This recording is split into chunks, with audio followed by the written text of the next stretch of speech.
बिस्मिल्लाहिर्रहमानिर्रहीम। Dark world Imran series मुसन्निफ जहीर अहमद। सुर्ख आंखों वाले भेड़िए आ रहे हैं। लहराती हुई और चीखती हुई आवाज आई और डॉक्टर ब्लैक के साथ उसके साथी भी बेइख्तियार उछल पड़े। खबरदार, फायरिंग ना करना, ये उगारा है, डॉक्टर ब्लैक ने चीखते हुए कहा। और इन सब की उंगलियां मशीन गनों के ट्रैगरों से हट गईं और साथ ही उन्होंने गनों की नाली झुका ली। इसीलिए मैं उन्हें सामने दरख्तों में से उगारा निकलकर उनकी तरफ भागकर आता हुआ दिखाई दिया। वो तेजी से भागता हुआ आया था और डॉक्टर ब्लैक के सामने रुक गया।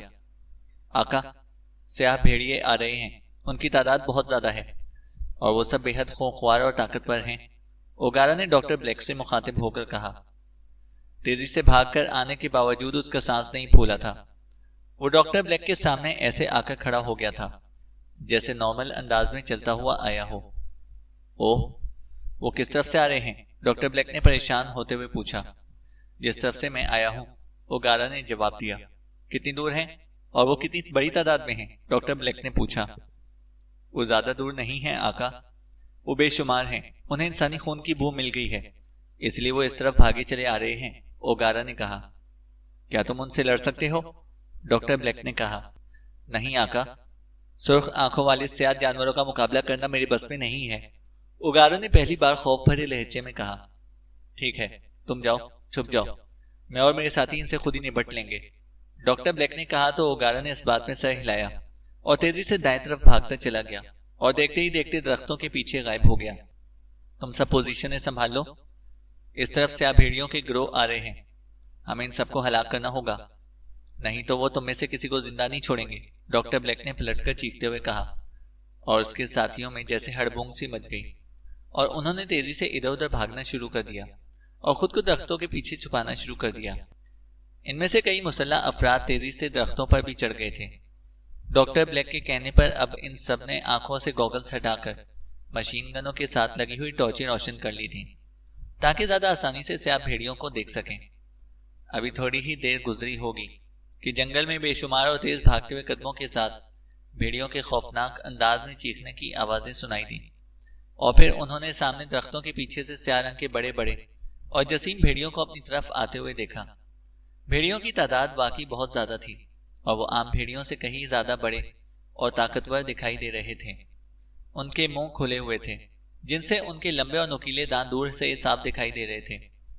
उनकी आंखें भी सुर्ख थीं जो अंगारों की तरह दहकती हुई दिखाई दे रही थी।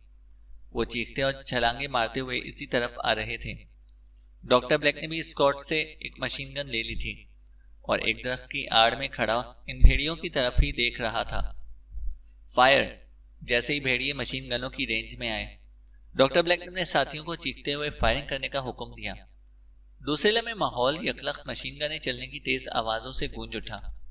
डॉक्टर ब्लैक और उसके साथियों ने एक साथ भेड़ियों पर फायरिंग करना शुरू कर दी, जिससे सामने आते हुए कई भेड़िए एक साथ उछल उछल कर गिरे और वहीं तड़पना शुरू हो गए। फायरिंग की आवाजों और अपने साथियों की लाशें गिरने के बावजूद पीछे से आने वाले भेड़िए नहीं रुके थे।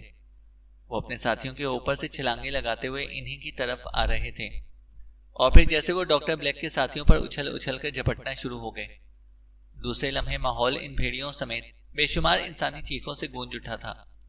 भेड़िए छलांगे मारते हुए इन दरख्तों की तरफ ही आए थे जहां डॉक्टर ब्लैक के साथी छुपे हुए थे। डॉक्टर ब्लैक के साथियों पर एक साथ कई कई भेड़िए झपट रहे थे। अपने साथियों को मुश्किल में देखकर दरख्तों पर चढ़े हुए मुसल्ला अफराद ने इन भेड़ियों को निशाना बनाना शुरू कर दिया। डॉक्टर ब्लैक भी मशीन गन से सामने आने वाले भेड़ियों को निशाना बना रहा था। गोलियों की बुछाड़ों से भेड़िए इसके सामने गिर रहे थे। इनमें से कुछ भेड़िए तो हलाक हो गए थे और कुछ कम गोलियां लगने की वजह से सिर्फ जख्मी हुए थे और जख्मी होने के बावजूद वो गुर्राते हुए घिसट घिसट कर इसकी तरफ आ रहे थे जहां डॉक्टर ब्लैक मौजूद था। ये देखकर डॉक्टर ब्लैक ने जेब से एक हैंड ग्रेनेड निकाला और इसकी सेफ्टी पिन दांतों से निकालकर इसने बम जख्मी भेड़ियों की तरफ फेंक दिया। बम इन भेड़ियों के करीब जाकर गिरा। दूसरे लम्हे एक जोरदार धमाका हुआ और इन जख्मी भेड़ियों समेत वहां मौजूद दूसरे भेड़ियों के भी टुकड़े उड़ते चले गए। धमाका होते ही इर्द गिर्द मौजूद बाकी भेड़िए उछलकर पीछे हट गए थे। ये देखकर डॉक्टर ब्लैक ने जेब से एक और बम निकाला और इसका पिन निकालते ही इस तरफ को उछाल दिया जिस तरफ चंद भेड़िए इसके एक साथी की लाश को बुरी तरह से भंभोड़ रहे थे। धमाका हुआ और भेड़ियों के साथ साथ डॉक्टर ब्लैक के साथी की लाश के भी टुकड़े उड़ते चले गए। डॉक्टर ब्लैक को बम फेंकते देखकर उसके साथियों को भी जैसे होश आ गया। उन्होंने भी फायरिंग करने के साथ साथ भेड़ियों पर बम फेंकना शुरू कर दिए। अब माहौल फायरिंग की तेज आवाजों के साथ बमों के धमाकों और भेड़ियों की तेज चीखों से गूंजना शुरू हो गया था।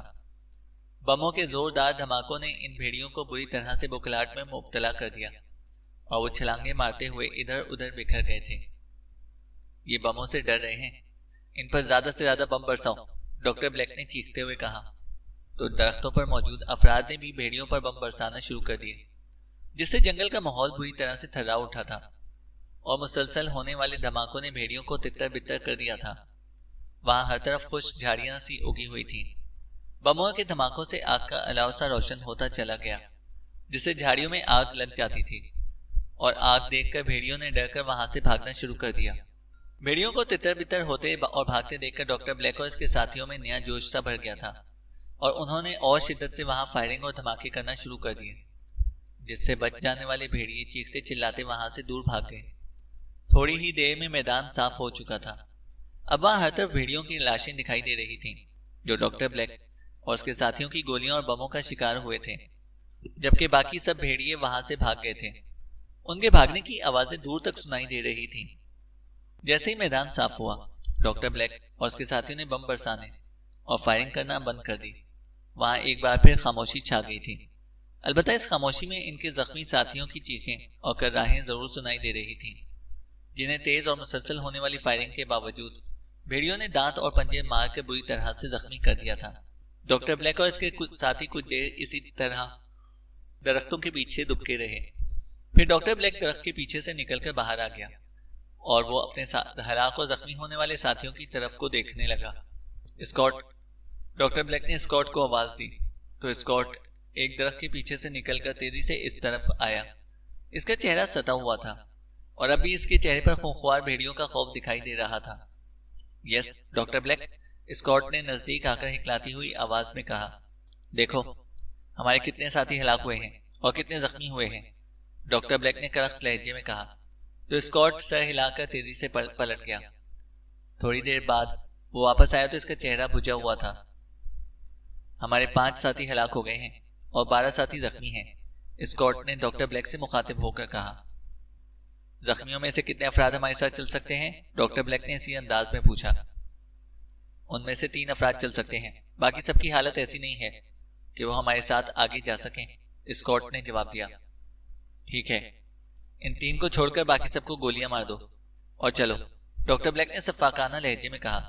तो स्कॉट ने इस बात में सर हिलाया और फिर वो वापस इस तरफ भाग गया जहां उसके साथी जख्मी हालत में पड़े चीख रहे थे। स्कॉट ने अपने दूसरे साथियों को साथ लिया और माहौल एक बार फिर फायरिंग और चंद इंसानी चीखों की आवाजों से गूंज उठा और कुछ देर के बाद वहां एक बार फिर खामोशी छा गई। स्कॉट ने डॉक्टर ब्लैक के हुक्म से इन तमाम अफराद को गोलियां मार दी थी जो शदीद जख्मी थे।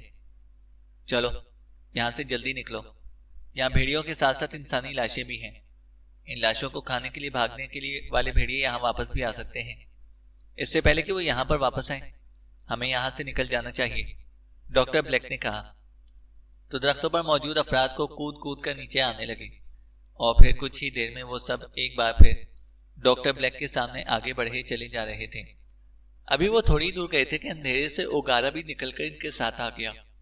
ओगारा को वहां से जाते और फिर इस तरह वापस आते देखकर स्कॉट और इसके साथी हैरान तो हो रहे थे, लेकिन डॉक्टर ब्लैक की वजह से वो इस बारे में आपस में भी बात नहीं कर सकते थे। वो सब मुसलसल आगे बढ़ते रहे।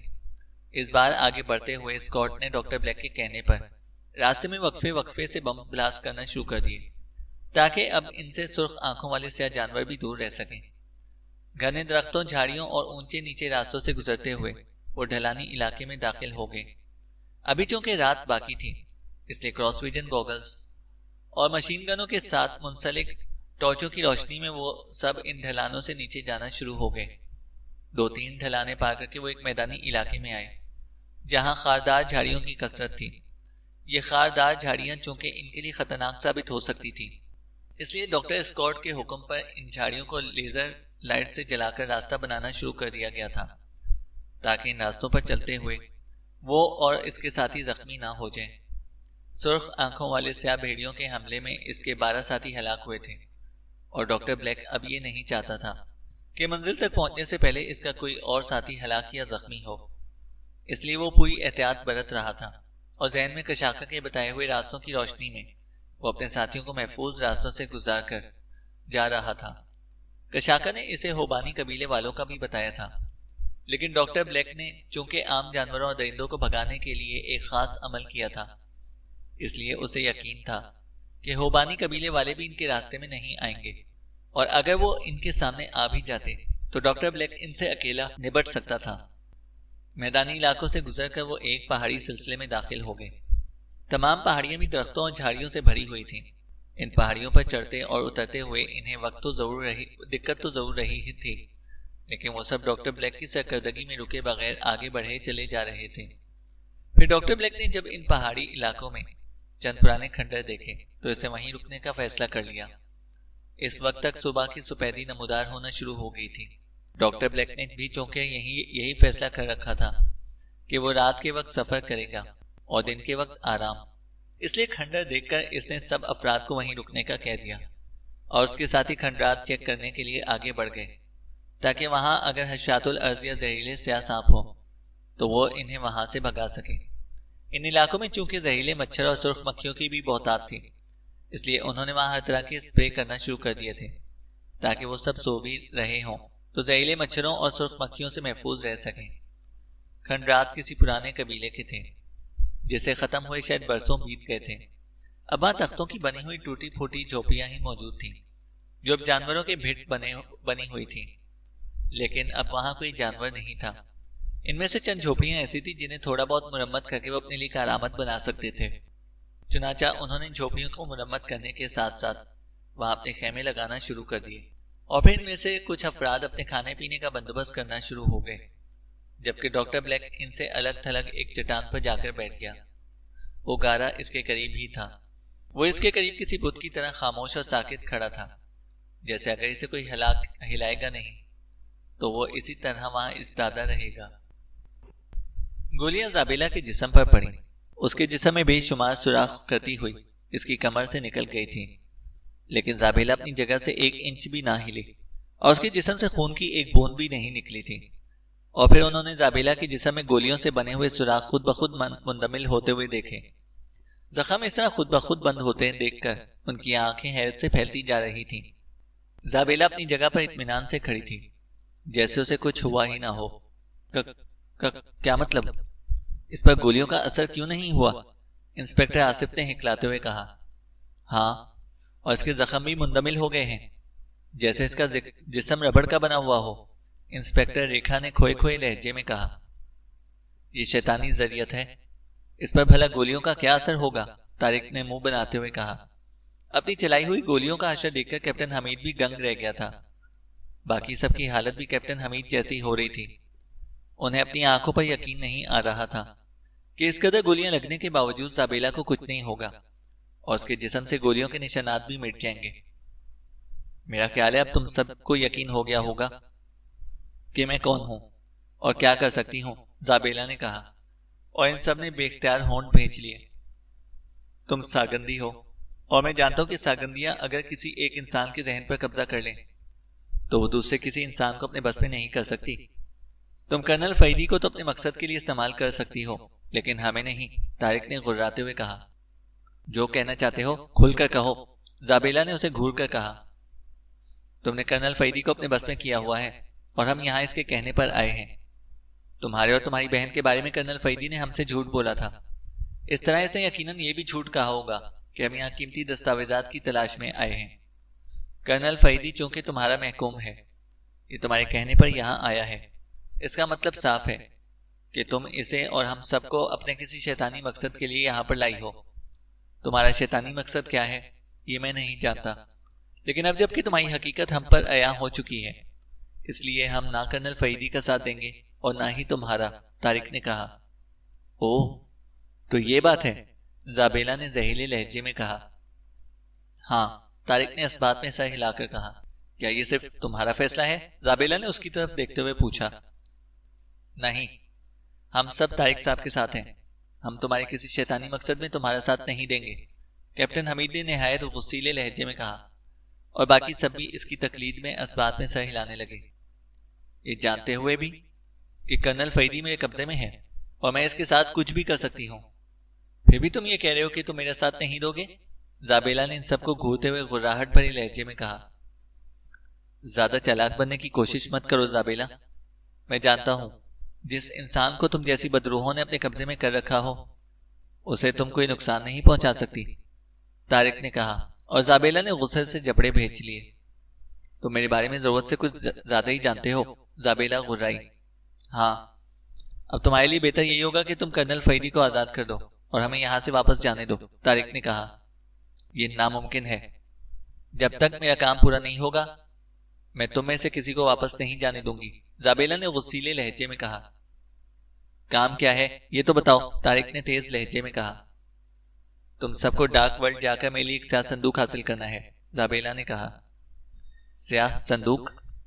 क्या है उस संदूक में? तारिक ने चौंक कर कहा। ये मैं नहीं बता सकती, जाबेला ने कहा। ना बताओ, लेकिन हम तुम्हारा कोई भी काम नहीं करेंगे, चाहे कुछ हो जाए, इंस्पेक्टर आसिफ ने कहा। चाहे कुछ भी हो जाए? जाबेला ने उसकी तरफ देखकर तंजिया लहजे में कहा। हाँ, चाहे कुछ भी हो जाए, इंस्पेक्टर आसिफ ने इसी अंदाज में कहा। क्या ये तुम सबका आखिरी फैसला है? जाबेला ने उन्हें बारी बारी घूरते हुए कहा। हम एक बार जो फैसला कर लेते हैं उससे मरते दम तक पीछे नहीं हटते, हरीश ने जवाब दिया। तुम मेरे लिए डार्क वर्ल्ड से स्याह संदूक हासिल नहीं करोगे, सोच लो। तुम सब जाबेला को इनकार कर रहे हो, जाबेला ने फुंकारती हुई आवाज में कहा। जब हम डार्क वर्ल्ड जाएंगे ही नहीं तो कैसे संदूक? कौन सी जाबेला? अनवर ने मुंह बनाकर कहा। मैं आखिरी बार पूछ रही हूं, तुम सब डार्क वर्ल्ड जाओगे या नहीं? जाबेला ने इस बार इंतहाई खौफनाक लहजे में कहा। उसके मुंह से ऐसी आवाज निकली थी जैसे कई नागने एक साथ फुंकार रही हों। नहीं, उन सब ने एक साथ कहा और जाबेला की आंखें सुर्ख हो गई। उसने तारिक का खंजर एक तरफ फेंका और अपना दायां हाथ ऊपर उठाकर उंगलियां खोल दी। उसका हाथ जिस तेजी से ऊपर उठा था उसी तेजी से नीचे आया। जैसे ही उसका हाथ नीचे आया अचानक जीरो फोर्स के 4 अफराद हवा में उछले। उनके मुंह से जोरदार चीखें निकली और वो हवा में बुरी तरह से हाथ पांव मारते हुए इनसे कुछ फासले पर मौजूद जोरदार धमाके से चटेल जमीन पर आ गिरे। वो चारों सर के बल गिरे थे और इस जोर से गिरे थे कि उनके सर नारियल की तरह धमाकों से फट गए थे। वो चंद लम्हे तड़पते रहे और फिर साकित हो गए। ये मंजर इस कदर दिल खराश और होलनाक था कि इन सबके रोंगटे खड़े हो गए और वो आंखें फाड़ फाड़ कर अपने 4 साथियों की लाशें देख रहे थे। ये तुमने क्या किया? क्या किया है? जगदीश ने खौफ से बुरी तरह हिकलाते हुए कहा। जाबेला ने इसकी बात का कोई जवाब ना दिया। इसने एक बार फिर हाथ ऊपर उठाकर नीचे झटका तो जीरो फोर्स के 3 और आदमी हवा में बुलंद हुए और बुरी तरह से चीखते हुए पूरी कुव्वत से दाएं बाएं दरख्तों से जा टकराए और इस बार इनकी हड्डियां टूटने की आवाजें वाज़ेह तौर पर सुनाई दी। जाबेला ने तीसरी बार हाथ उठाया तो इस बार इसका हाथ ऊपर उठते ही जगदीश, इंस्पेक्टर रेखा, अनवर, रशीदा और इंस्पेक्टर आसिफ हवा में उठते चले गए। वो हवा में बुलंद होकर हलक के बल चीख रहे थे। रुक जाओ जाबेला, तारिक ने बुरी तरह से चीखते हुए कहा और जाबेला पलटकर उसे घूरने लगी। उसका हाथ हवा में उठा था जिससे वो सब हवा में ही मौल्लक हो गए थे। कर्नल फरीदी आंखें फाड़े ये सब कुछ देख रहा था। उसकी हालत ऐसी थी जैसे उसमें इतनी हिम्मत भी ना हो कि वो जाबेला को ये सब करने से रोक सके। क्यों? मैं क्यों रुकूं? जब तुम लोग मेरे काम ही नहीं आना चाहते तो मैं तुम सबको जिंदा रखकर क्या करूंगी? मैं तुम सबको खत्म कर दूंगी, सबको, जाबेला ने गुर्राते हुए कहा। नहीं, ऐसा मत करो, रुक जाओ, मेरी बात सुनो। तारिक ने हवा में मौल्लक अपने साथियों को बुरी तरह से हाथ पांव मारते देखकर बड़े बेताब लहजे में कहा। बोलो, अब क्या कहना है तुम्हें? जाबेला ने इसी अंदाज में कहा। पहले इनको नीचे लाओ, तारिक ने कहा। नहीं, कोई नीचे नहीं आएगा, तुम बोलो, जाबेला ने गुस्सीले लहजे में कहा। प्लीज जाबेला, हमारे साथियों को इस कदर सफाकी से मत हलाक करो, छोड़ दो इन्हें, रोजा ने गिगियाए हुए लहजे में कहा। खामोश रहो तुम, जाबेला ने गुर्रा कर कहा। इन्हें छोड़ दो जाबेला, ये मेरे साथी हैं। अपने साथ साथियों को हलाक होते देखकर इनकी अकल ठिकाने आ गई होगी। अब ये वही करेंगे जो मैं इनसे कहूंगा, कर्नल फरीदी ने बड़े ठहरे हुए अंदाज में इजाबेला से मुखातिब होकर कहा, जो इतनी देर से खामोश था। उसकी बात सुनकर वो सब चौंक कर कर्नल फरीदी की तरफ देखने लगे, जिसके चेहरे पर चट्टानों जैसी संजीदगी थी। क्या ये हमारे साथ जाएंगे? जाबेला ने कर्नल फरीदी से पूछा। हाँ, ये सब जाएंगे, तुम इन्हें नीचे ले आओ, कर्नल फरीदी ने इसी अंदाज में कहा। ठीक है, तुम कहते हो तो मैं इन्हें छोड़ देती हूँ, वरना मैंने इन सबको हलाक करने का फैसला कर लिया था, जाबेला ने कहा। उसने धीरे धीरे हाथ नीचे किया तो जगदीश और बाकी सब साथी आहिस्ता आहिस्ता नीचे आते चले गए और फिर इनके पैर जमीन से आ लगे। इन सबके चेहरे खौफ से बिगड़े हुए थे। ये तुम क्या कह रहे हो कर्नल फरीदी? हम शैतानी मामलात में जानबूझकर इसका साथ क्यों देंगे? तारिक ने कर्नल फरीदी की तरफ गुस्सीली नजरों से देखते हुए कहा। तो क्या तुम चाहते हो कि जाबेला सबको हलाक कर दे? 7 अफराद की लाशें काफी नहीं है? क्या आप अब सबकी लाशें देखना चाहते हैं? कर्नल फरीदी ने इंतहाई सर्द लहजे में कहा। लेकिन कर्नल साहब, रोजा ने कहना चाहा। खामोश हो, अब कोई कुछ नहीं बोलेगा। आप सब यहाँ जाबेला के साथ नहीं, मेरे साथ आए हैं, समझे आप? कर्नल फरीदी ने इंतहाई गुस्सीले लहजे में कहा। वो तो ठीक है, मगर, कैप्टन हमीद ने डरते डरते कहा। शट अप, मैंने कहा है ना कि अब कोई कुछ नहीं बोलेगा। तुम भी नहीं, कर्नल फरीदी ने ढार कर कहा। और कैप्टन हमीद समेत सब इसकी ढार सुनकर सहम गए। कर्नल फरीदी का चेहरा गुस्से से सुर्ख हो रहा था। तारिक चन्ना में बेबसी के आलम में कर्नल फरीदी की तरफ देखता रहा और फिर इसने सर झटक दिया। ठीक है, हम तुम्हारे साथ ही चलने के लिए तैयार हैं, मगर मेरी एक शर्त है जो तुम्हें माननी पड़ेगी जाबेला, तारिक ने जाबेला से मुखातिब होकर कहा। कर्नल फरीदी उसकी तरफ तेज नजरों से घूरने लगा, लेकिन तारिक जानता था कि कर्नल फरीदी जाबेला के ज़ेरे असर है, इसलिए उसने कर्नल फरीदी को घूरने की कोई परवाह नहीं की थी। शर्त बताओ, जाबेला ने कहा। हम तुम्हारे साथ डार्क वर्ल्ड भी जाएंगे और तुम्हारे लिए वो स्याह संदूक भी हासिल करेंगे जिसकी तुम्हें जरूरत है, लेकिन मैं चाहता हूं कि हमें वहां ले जाने से पहले तुम कर्नल फरीदी को अपने शहर से आजाद कर दो, तारिक ने कहा। ऐसा नहीं हो सकता, मैं इसे अभी आजाद नहीं कर सकती, जाबेला ने मुंह बनाकर कहा। क्यों? जब मैं कह रहा हूं कि हम सब तुम्हारा काम करने के लिए तैयार हैं, तो फिर कर्नल फरीदी को आजाद क्यों नहीं कर सकती? तारिक ने गुस्सीले लहजे में कहा। कर्नल फरीदी मेरी गिरफ्त से तभी आजाद होगा जब स्याह संदूक मुझे मिल जाएगा, जाबेला ने कहा। मगर, तारिक ने कहना चाहा। कोई अगर मगर नहीं, मैंने जो कहना था कह दिया है, अब चलना है तो चलो, वरना, जाबेला ने गुस्सीले लहजे में कहा और तारिक ने गुस्से और परेशानी से होंठ भींच लिए। चलो सब, कर्नल फरीदी ने उन्हें घूरते हुए करख्त लहजे में कहा और वो सब एक दूसरे की तरफ बेबस नजरों से देखने लगे। कर्नल फरीदी जाबेला के ज़ेरे असर था और जाबेला इस कदर साहिराना ताकतों की मालका थी कि उसने लम्हों में इनके साथ साथियों को मौत के घाट उतार दिया था। वो इन सबको भी हलाक कर सकती थी। सब एक दूसरे के लिए परेशान थे। अब कर्नल फरीदी भी इन्हें साथ चलने के लिए हुक्म दे रहा था, इसलिए वो मरते क्या ना करते कि मज़दाक आगे बढ़ना शुरू हो गए। तुम सबको परेशान होने की जरूरत नहीं, इन खतरनाक जंगलों में मेरे होते हुए किसी को कोई नुकसान नहीं पहुंचेगा। मैं जहरीले कीड़े मकोड़ों और खूंखार दरिंदों को तुम सब से दूर रखूंगी, जाबेला ने इन सब से मुखातिब होकर कहा। अगर ऐसा था तो तुमने गोइलों से हमारी हिफाजत क्यों नहीं की थी? तारिक ने मुंह बनाकर कहा। वो सुर्ख आंखों वाले स्याह गोरीले थे। सुर्ख आंखों वाले स्याह रंग के जानवर और दरिंदे अगर तुम्हारे सामने आए तो मैं इनसे तुम्हें नहीं बचा सकती। अलबत्ता अंधेरे में मैं स्याह रंग के जानवरों को भी तुम्हारे करीब नहीं आने दूंगी, चाहे वो स्याह नाग हो, स्याह हाथी या फिर स्याह गोरीले, जाबेला ने कहा। क्यों? तुम दिन की रोशनी में इन स्याह जानवरों से डरती हो? कैप्टन हमीद ने नफरत भरे लहजे में कहा। नहीं, मैं नहीं डरती। दिन की रोशनी में मेरा इन पर कोई सहर नहीं चलता, जाबेला ने कहा। उसके अंदाज से साफ मालूम हो रहा था जैसे वो इनसे कुछ छुपा रही हो। तुम्हारा डार्क वर्ल्ड है कहाँ? रशीदा ने परेशानी के आलम में पूछा। यहां से दूर, घने और तारीक जंगलों में, जाबेला ने जवाब दिया। और वो घने और तारीक जंगल यहां से कितनी दूर हैं? हरीश ने पूछा। वहां तक पहुंचने के लिए अभी हमें 3 रातों और 3 सूरजों का तक मजीद चलना पड़ेगा, जाबेला ने जवाब दिया और वो गुस्से से बल खाकर रह गए।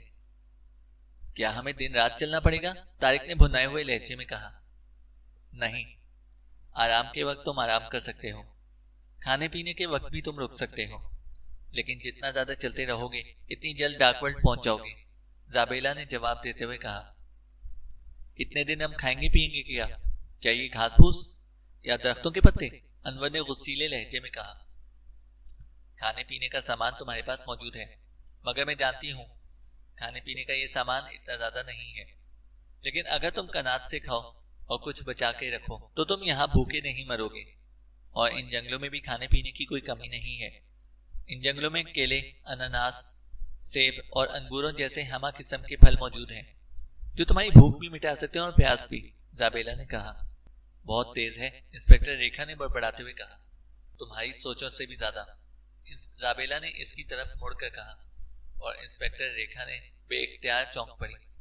वो जाबेला से काफी फासले पर थी और उसकी बड़बड़ाहट भी इतनी तेज नहीं थी जो कोई सुन लेता, लेकिन यूं लग रहा था जैसे जाबेला इसके साथ हो और उसने इसकी बड़बड़ाहट सुन ली हो। जाबेला इन्हें जंगल के मुख्तलिफ हिस्सों से गुजरती हुई ले जा रही थी। इनके रास्ते में दलदल भी थी, छोटी मोटी पहाड़ियां भी, कई खाइयां भी, जिनसे बचाते हुए जाबेला इन सबको बाहिफाजत लेकर जा रही थी। और इसकी मौजूदगी में वाकई अभी तक कोई सांप, जहरीले कीड़े मकोड़े, हत्या के दरिंदे और छोटे मोटे जानवर भी इनके करीब नहीं आ रहे थे। हालांकि दरख्तों की शाखों पर झूलते इन्हें कई खतरनाक सांप और जहरीली मकड़ियां भी दिखाई दी थी, और इन्हें झाड़ियों और दरख्तों में शेर और चीते भी घूमते हुए दिखाई दे रहे थे, जो इन्हें दूर से देखते हुए धाड़ भी रहे थे और गुर्रा भी रहे थे, लेकिन उनमें जैसे आगे आने की हिम्मत नहीं हो रही थी। एक टीले की साइड से गुजरकर वो जंगल के दूसरे हिस्से में दाखिल हुए तो उन्हें दूर दरख्तों में घिरी हुई एक बोसीदा झोपड़ी दिखाई दी। झोपड़ी की छत गिरी हुई थी और इसकी दीवारें भी टूटी फूटी दिखाई दे रही थी। झोपड़ी लकड़ी के तख्तों और घास फूस की बनी हुई थी, जो शायद किसी जमाने के कबीले के किसी सरदार की थी। इस झोपड़ी की तरफ चलो, काफी बड़ी झोपड़ी है, तुम रात भर यहाँ पर इत्मीनान से आराम कर सकते हो, जाबेला ने इनसे मुखातिब होकर कहा। क्या तुम हमारे साथ रहोगी? कर्नल फईदी ने पूछा। नहीं, मैं रात तुम लोगों के साथ नहीं रुक सकी, मुझे और काम के लिए आका के पास जाना है, जाबेला ने कहा, और वो सब चौंक पड़े। आका? तुम्हारा मतलब है ताबूश जो डार्कवर्ल्ड में है? कर्नल फईदी ने कहा। हाँ, जाबेला ने असबात में सर हिलाकर कहा। लेकिन अगर चली जाओगी तो रात भर हमारी हिफाजत कौन करेगा? इन अतराफ से तो खूनख्वार दरिंदों और दूसरे बहुत से खतरनाक जानवरों की आवाजें आ रही हैं, और जहां तक मैंने सुना है इन जंगलों में जहरीले सांपों के साथ साथ जहरीली मकड़ियां और चुनटियां भी होती हैं जो जानदारों को हलाक करके इनका गोश्त खा जाती हैं, कर्नल फईदी ने कहा। क्यों, तुम उनसे डरते हो? जाबेला ने मुस्कुराकर पूछा। नहीं, मुझे अपने साथियों की फिक्र है, कर्नल फईदी ने संजीदगी से कहा। तुम फिक्र मत करो, इन्हें कुछ नहीं होगा, मैं तुम सबकी हिफाजत का बंदोबस्त करके जाऊंगी। इस झोपड़ी में कोई जानवर और कोई जहरीला मकड़ा दाखिल नहीं हो सकेगा, जाबेला ने कहा। ठीक है, कर्नल फईदी ने इस बात में सर हिलाकर कहा। एक बात जहन में रखना, होबान कबीले के वहशी अगर इस तरफ आए तो इनसे बचने का इंतजाम तुम्हें खुद करना पड़ेगा। उनके बारे में तुम्हें मैं पहले ही बता चुकी हूँ, जाबेला ने कहा। ओह, क्या उनका यहाँ आने का खतरा हो सकता है? कर्नल फईदी ने चौंक कर पूछा। हाँ, वो दिन और रात के किसी भी वक्त शिकार के लिए निकल सकते हैं। किस वक्त वो कहाँ पहुंच जाए ये मैं भी उनके बारे में नहीं जान सकती, जाबेला ने कहा। ठीक है, अगर ये कबीला इस तरफ आया तो मैं और मेरे साथी ने संभाल लेंगे, कर्नल फईदी ने कहा। उनके साथ साथ तुम्हें अपने साथियों का भी ख्याल रखना पड़ेगा। ऐसा ना हो मेरी गैर मौजूदगी में ये रात के वक्त यहाँ से वापस जाने की कोशिश करें। इन्हें बता देना, मैंने जिन रास्तों से लाई हूं वहां कदम कदम पर मौत थी जो मेरी वजह से आगे नहीं आई थी, वरना इतनी दूर तक तुम में से शायद ही कोई जिंदा पहुंच पाता, जाबेला ने कहा। बेफिक्र रहो, यहां से कोई नहीं जाएगा, कर्नल फईदी ने एतमाद भरे लहजे में कहा। जाएगा तो अपनी मौत आप मर जाएगा, जाबेला ने कहा। वो सब खामोशी से इन दोनों की बातें सुन रहे थे।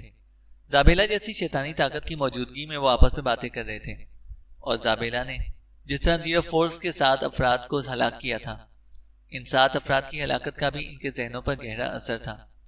इसलिए वो आपस में बात ना करते तो क्या करते, और फिर मुसलसल चल चल कर वो बुरी तरह थक गए थे। लेकिन जाबेला ने इन्हें झोपड़ी तक जाने के लिए कहा था, इसलिए वो मरते क्या ना करते के मजदाक झोपड़ी की तरफ बढ़े चले जा रहे थे। झोपड़ी तक पहुंचते पहुंचते शाम हो गई। अपने साथियों से कहो कि रात होने से पहले झोपड़ी की जरूरी मरम्मत कर लें।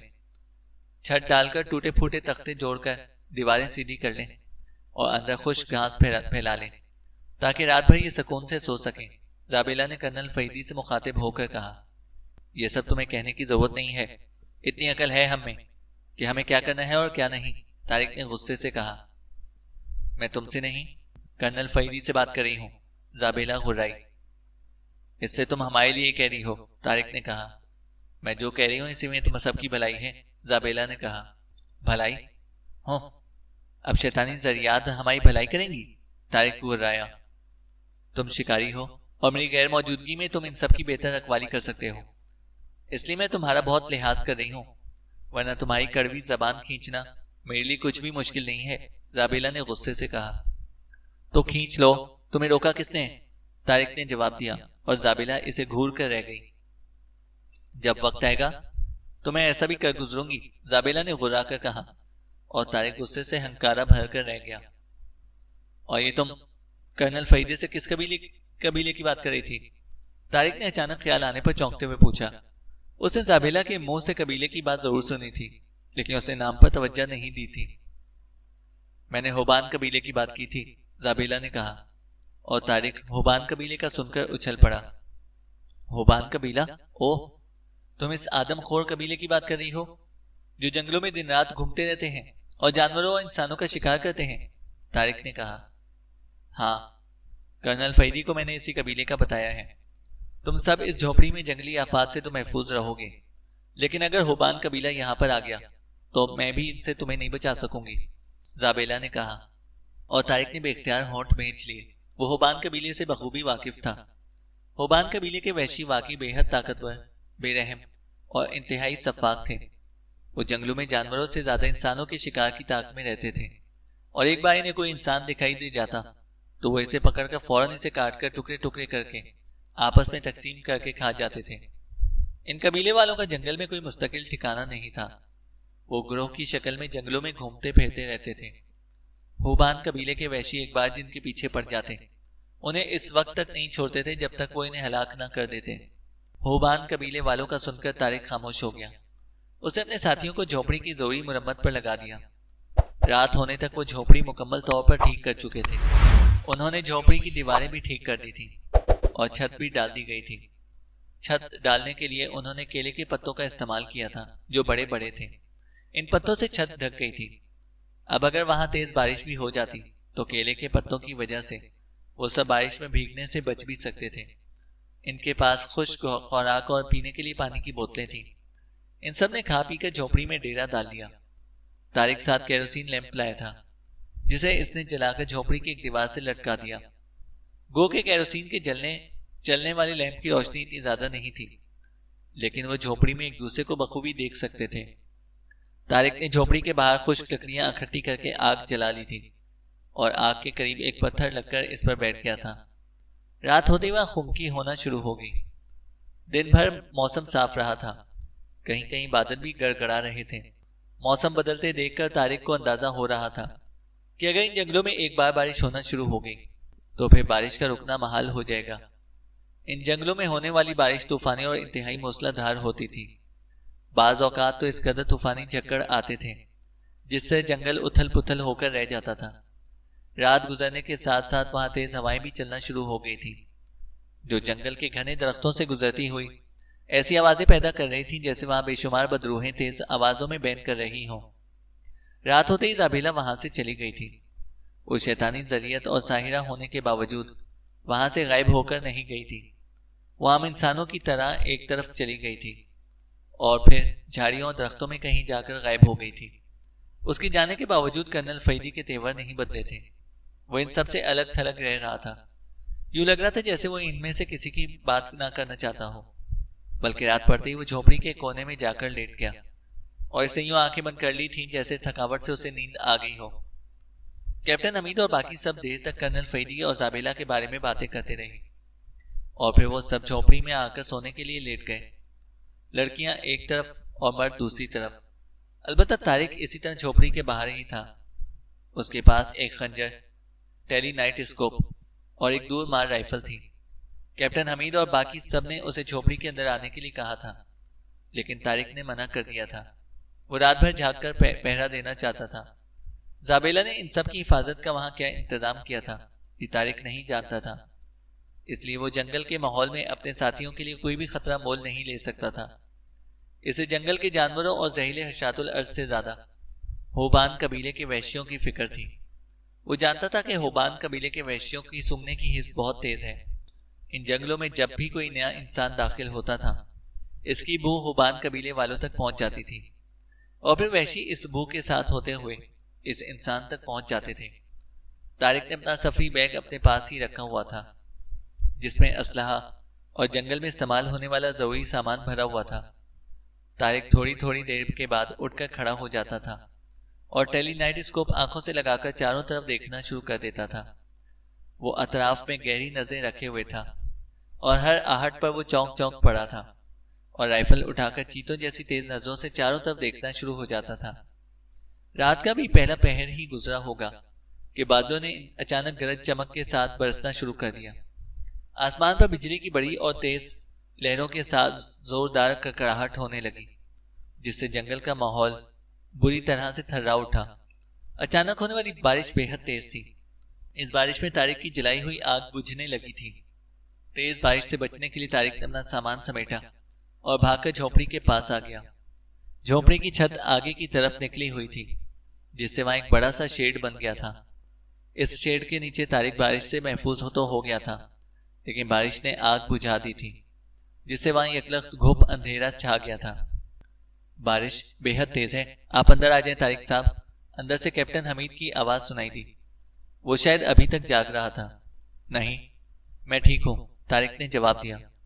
इसी लम्हे बिजली कड़की और उसके साथ ही एक लम्हे के लिए जंगल दूर दूर तक मुनव्वर होता चला गया, लेकिन वहां दूसरे लम्हे फिर अंधेरा छा गया।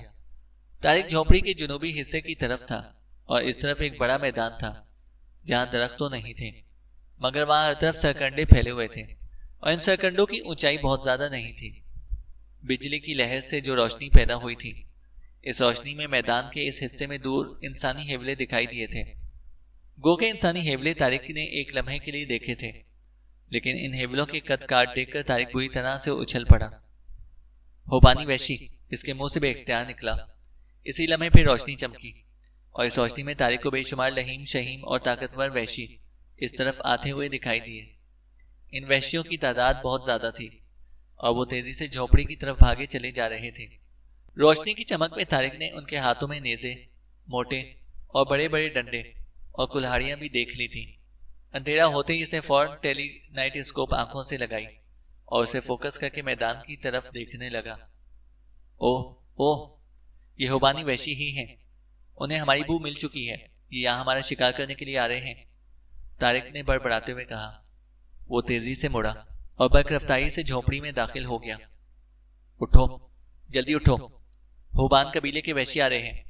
उठकर अपना असलहा संभालो और बाहर आ जाओ, वरना सबके सब मारे जाओगे, तारिक ने तेज आवाज में चीखते हुए कहा और वो सब हड़बड़ाकर उठते चले गए। चैनल को सब्सक्राइब करें और बेल आइकन को प्रेस करें ताकि हमारी हर अपडेट आपको बर वक्त मिल सके।